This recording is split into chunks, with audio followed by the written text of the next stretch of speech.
The weather is fine. There's a full house. What a better setting to get a big score.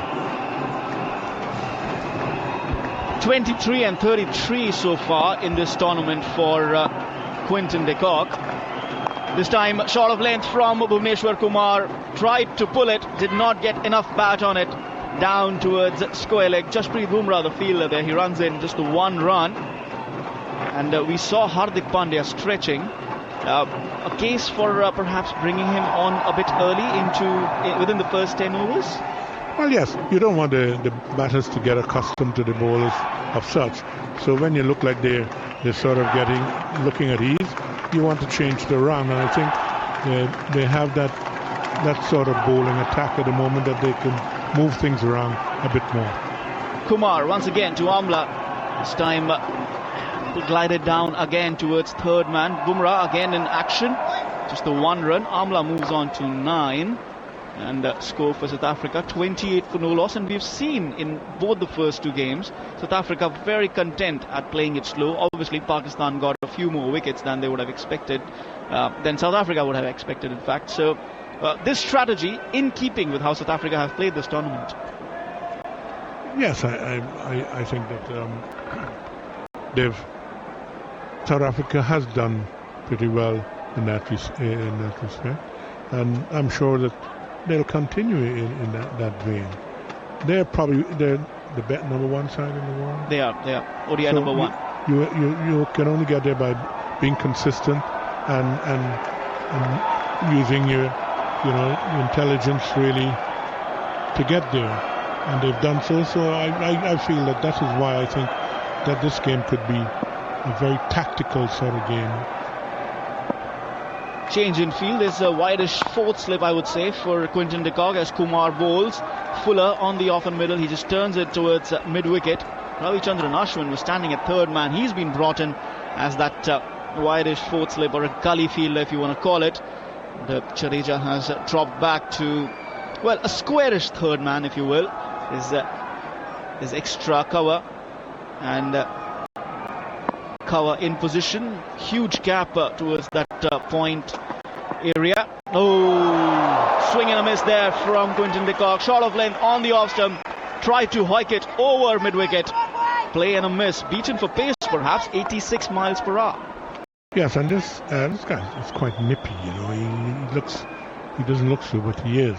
And the point is that that one sort of just came on a bit quicker than he expected. Interesting field position. They obviously want him to make use of that vacant point region and perhaps induce an edge there again. Play and a miss. This is good bowling from Kumar. Fuller outside the off stump gave him width. Quinton de Kock was tempted for the drive. Play and a miss. Again, 86 miles per hour. They're bowling to a plan, making it work. Yes, I think why change if he missed the last ball? Why keep it in the same sort of line? And he's gathering a bit of pace, and that's good. Very intense passage of play this. Kumar putting a lot of pressure on. Quinton de Kock beats him for a third time in a row. This time short of length on the off stump. The ball angling across the batsman, and he was caught in his crease. No real footwork, and beaten for movement, even though it was just 81 miles per hour. Comment from Sir Clive Lloyd after the end of 7 overs. It's 28 for no loss, and to take the action forward, it's John Norman.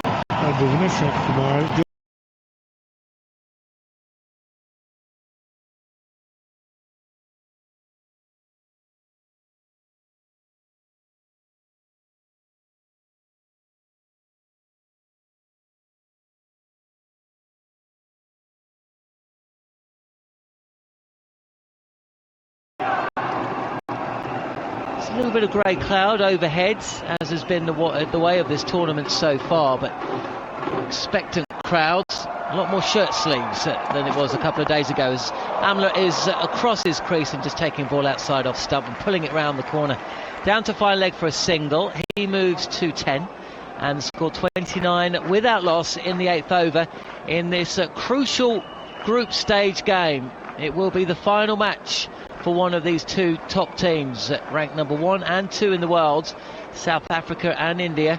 all of the chat coming into the tournament, it was about England and Australia, the two favourites, but these two are never too far behind. India, of course, the hosts, and Sri Lanka, or South Africa rather, boasting an abundance of talent. It's just a shame, I suppose, that one of them's got to go home. So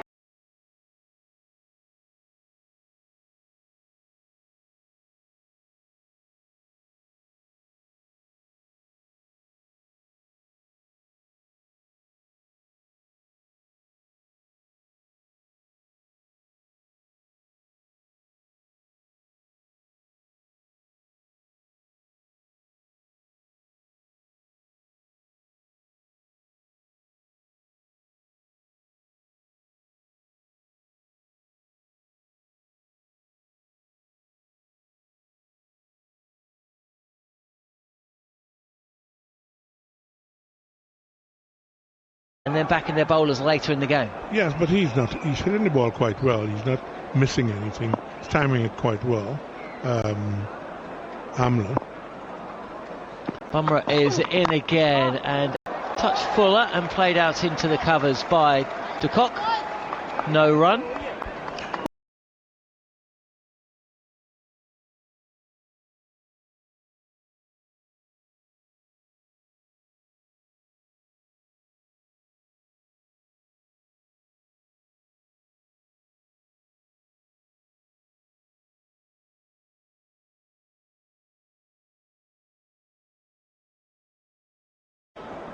Quinton Kock, such an explosive talent, so strong, square of the wicket.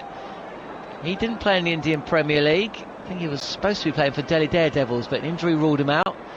But he has been in top form.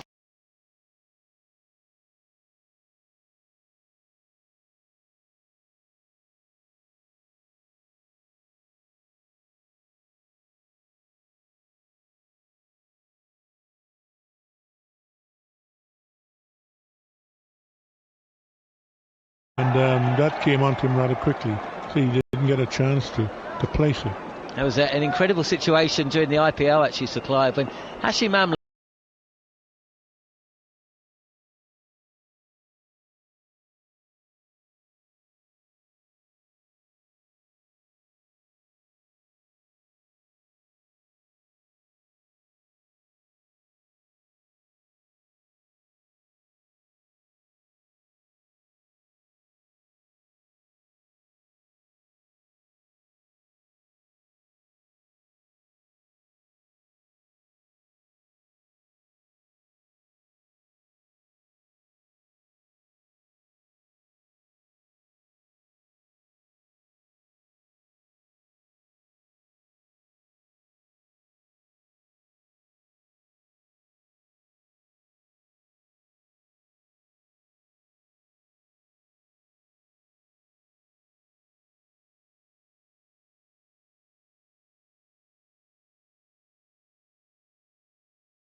is Amla too slow for the Indian Premier League? And 60% of the voters said yes. Well, I don't mind.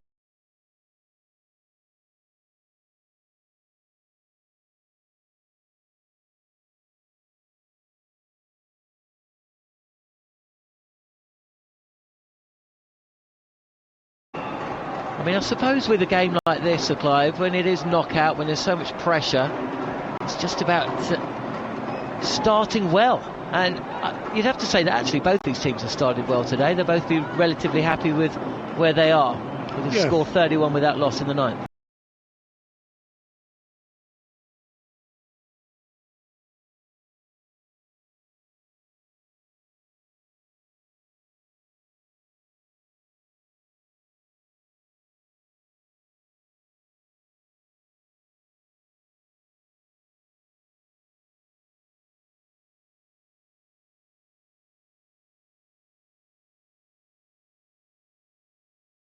We're good strikers of the ball. Amla facing right-handed, little movement, he's beaten. The ball that comes into the batsman and he's beaten on the inside edge. And Kumar, who was such a threat throughout the IPL, less so in the game against Sri Lanka, but it's bang on the money today. Well, it just seems that they're getting a bit of pace and a bit of movement from the pavilion end, and he is using it quite well. He's really hurrying them onto the shot. Well, he is. I mean, that could have got the inside edge, but it didn't go too far from the top of off stump as well from Kumar. So he's getting the ball to come into the right-handed Amla, who's facing up, and he's down at the wickets. He's had enough of this, says Amla. He'll take a single. No control in the shot as he tried to whip a ball outside off stump into the leg side. Squirts out to backward point, and another run to the score.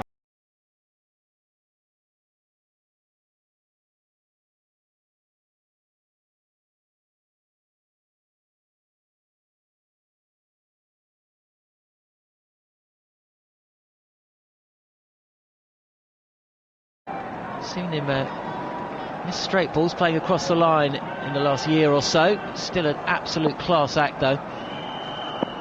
Argument for him getting to any side as the Kock again just shapes to the offside, gets down to one knee and tries to paddle a ball round down fine, but it's fielded.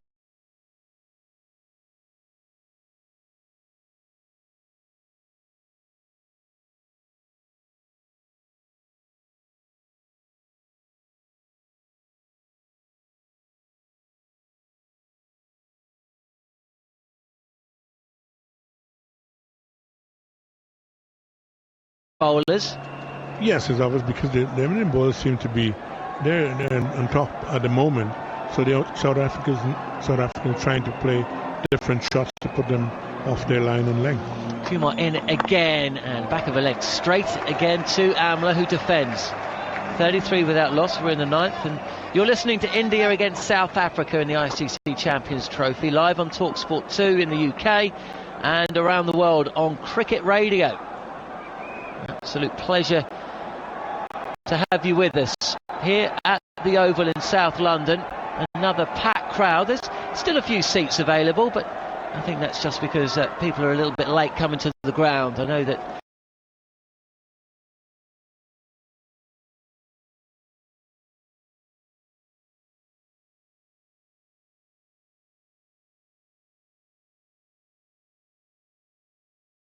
for one change, Flick Wayu coming in for Wayne Parnell, who'd been quite expensive, and in a tournament where swing hasn't exactly been too much of a factor, Parnell's sitting this one out. He's quite expensive actually against India as well. But the body language of this India side is electric today, isn't it? Yes, it's been good. This is a good contest. But two of the best sides in the world. You know, India's bowling extremely well, bowling to a plan, and they're backed up by some very good fielders. The South Africans are trying to get the ball away, and they have to take some chances. Here we have a change of bowling. We have Ashwin, and he hasn't played any cricket for a while. So if he's a bit offline, you never know. They might get that sort of start that they want. Well, Ashwin is in from the Vauxhall end for his first delivery of the Champions Trophy 2017, and it is straight away on the wickets, on the pads of the batsman Quinton de Kock, who takes a single, just nudging the ball into the leg side. Ravi Ashwin, who sat out the Indian Premier League after an intense test series between India and Australia, and so he hasn't bowled for a while, so it'll be interesting to see how he does. That first delivery came round the wicket, but he's over it again now to the right-handed Hashim Amla, who tries to cut that away through extra cover, but it's fielded. Is that Shikhar Dhawan fielding at extra cover? Indeed it is. Scored a century here against Sri Lanka, and unfortunate to be on the losing side. He's been in rich form himself as Ashwin is in again from the Vauxhall end, and this just strays onto the pads of Amla, who can't beat the fielder at short fine leg. It's backward a square actually. It's a change in the fields. Fielding now going to short fine leg, and a leg slip is out.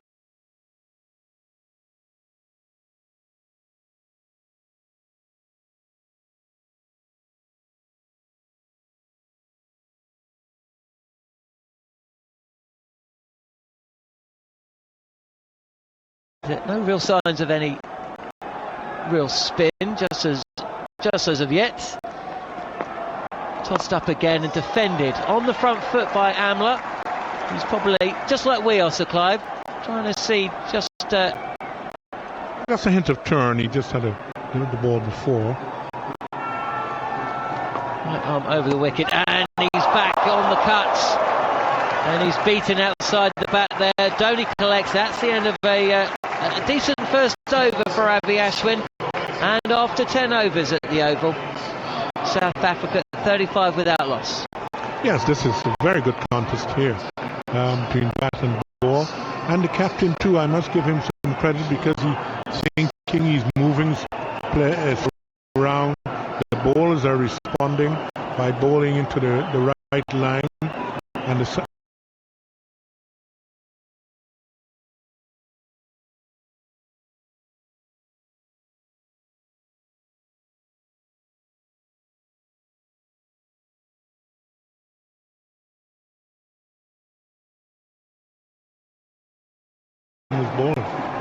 Well, he certainly rung the changes against Sri Lanka. He brought himself on to bowl at one stage. I think there was 4 different bowlers in 4 successive overs as India were...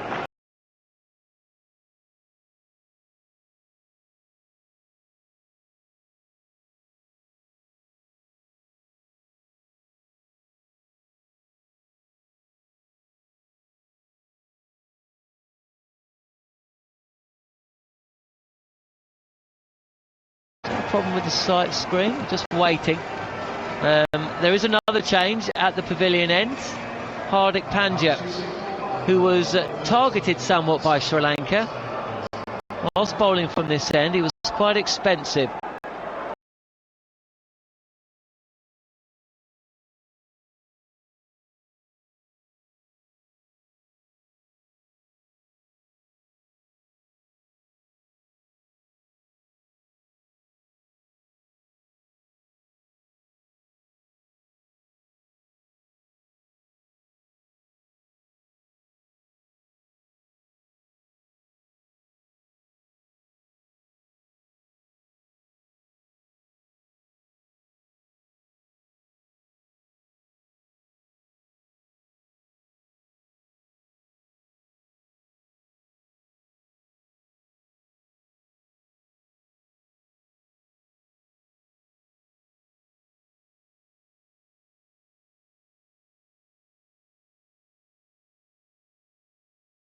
Is happening from that end, so I presume someone like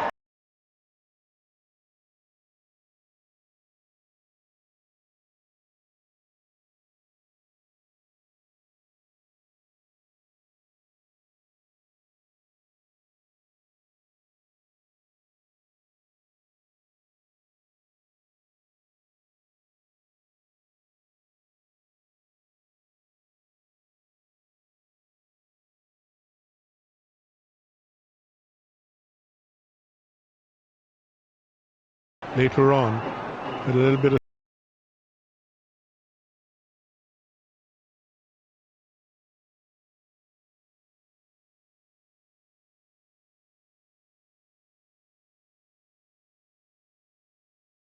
it's the wickets column that South Africa are more interested in. And while it reads naught, they'll be happy as Pandya turns and is in past the keeper, past the umpire into Kock. Well, Amla just moves to the offside and knocks this down to third man for another comfortable single. 41 without loss in the 11. Yes, if you can get to 50, 60 without losing a wicket, then you've done a sort of that job that is needed, giving them that sort of platform that is needed. And although it's doing a little bit, but they're still playing they're very cautious, but some intelligent cricket on both sides. How much of a boost is it as well as Pandya comes in for his last delivery of his first over, and this is chopped down into the ground. The Kock takes a couple of paces down the wicket, but Pandya is alert, runs in, and no chance of a run in the end. 11 overs gone, and the score 41 without loss. There's going to be a change in the commentary box, I think there is.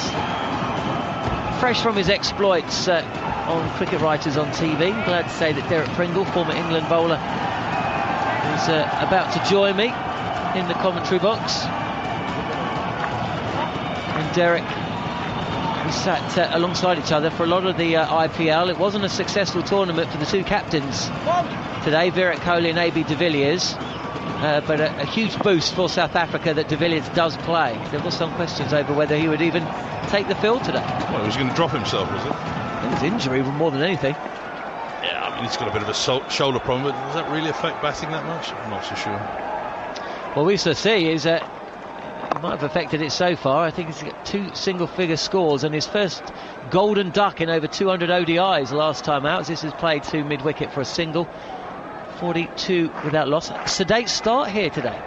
Yeah, but I think you know, some of the teams have been successful in this Champions Trophy so far. Those that have played old-school cricket for the first 30 overs and not losing, you know, more than 2 wickets, and then they play a 20-20 game with the last 20 overs, and they're the ones that seem to have prevailed so far. Ashwin is back bowling his second over. This is straight on off stump and played up the wicket to Kock, calling Amla through.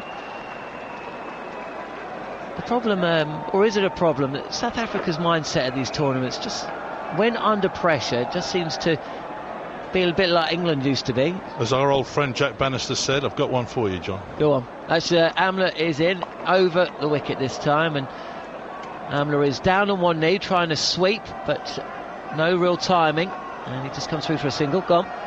In all the global tournaments that South Africa played in since returning to international cricket in '91, how many knockout games have they won? Well, as Ashwin comes in, I'm guessing the reason you're asking me this is on the pads and no run. I'll say none. It's a bit of a leading question. It isn't none, but it's 1. So they've not got a great record in knockout stages. And this is a knockout game, isn't it? It is indeed. And is one of the reasons for that is because they default to a defence.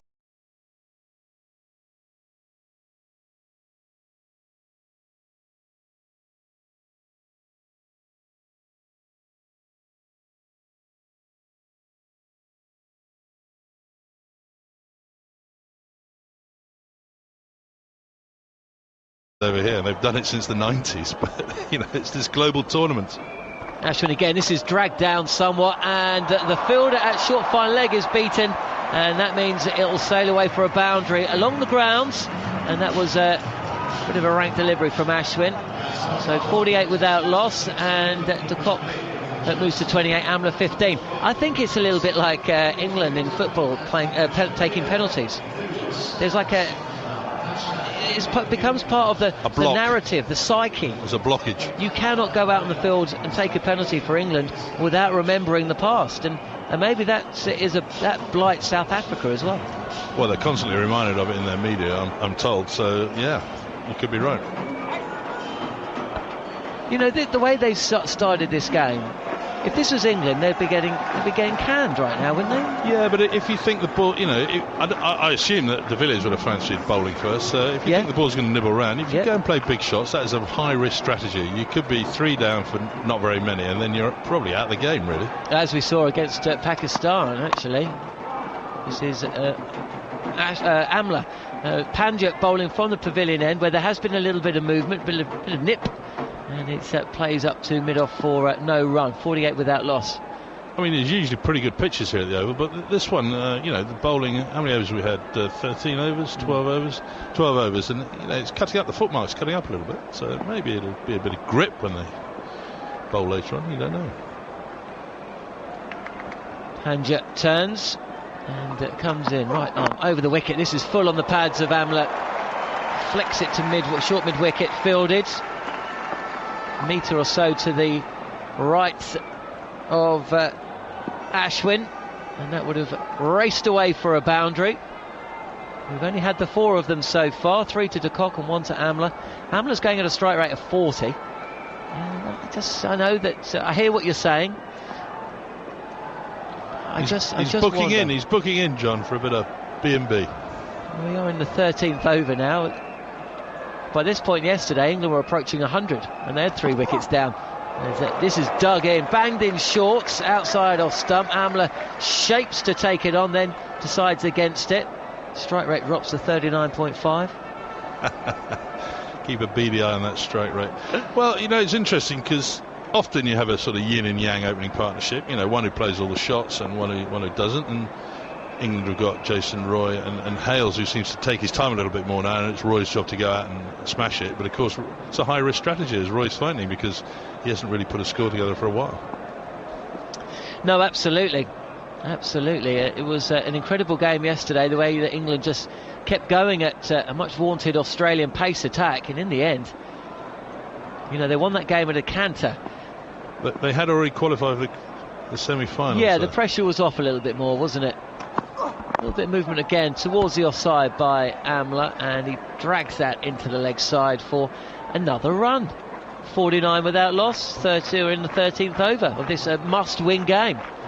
I think obviously in knockout stages, I'm not sure how South Africa kind of, because I'm not in the dressing room, have approached it before, but the probably thinking is, you know, we've got to give ourselves a chance here, so we've got to get a competitive total first and foremost. If you go all out, it might work. You might have an absolutely, you know, purple day and everything goes your way and you get a huge score and smash it that way. But, you know, there's pressure. There's all to play for in this game. I mean, it's a big pressure game.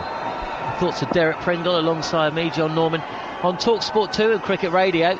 But the problem is you put pressure on the batsman coming in, who suddenly have to come in and go at 300, strike rate of 300, played up the field. This is going to be a tight single, a dash at the stumps from Virat Kohli, and I think that Quinton de Kock may have been short of his grounds if the Indian captain had thrown down the stumps at the non-strikers. Certainly the reaction of Kohli suggests that. He's still lying on the ground, a little punch on the turf. We're going to see a replay here. Oh, I think he was out. Absolutely out, and that's what I'm talking about, Derek. The slow run rate is causing them to take runs that aren't there. The pressure is already starting to be ramped. You can have misjudgments at any time, but it was he would have missed that by 2 metres. Brilliant bit of fielding from Kohli, and they did everything right except hit the stumps. Pandya in again, and this is drops. Hardik Pandya has put down Hashim Amla.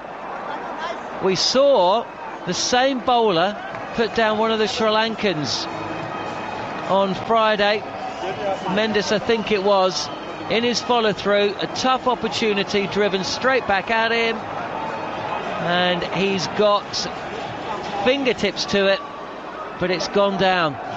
So that could be a big moment in the game. In amongst all that, South Africa reached 50 without loss after 13. Not if Amla keeps striking at 39.5, John. I mean, you want to keep him in. 40. You want to keep him in. It's up to 40.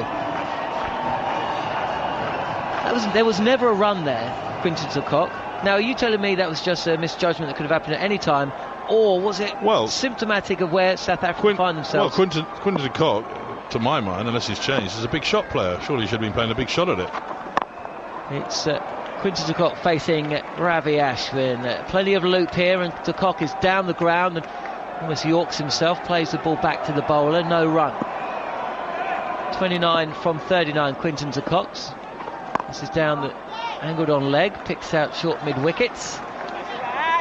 It's been a steady start from Ashwin, just one loose delivery so far in his return to the Indian side. And we're round the wickets to the left-handed Quinton de Kock. It's an inside edge down onto the grounds.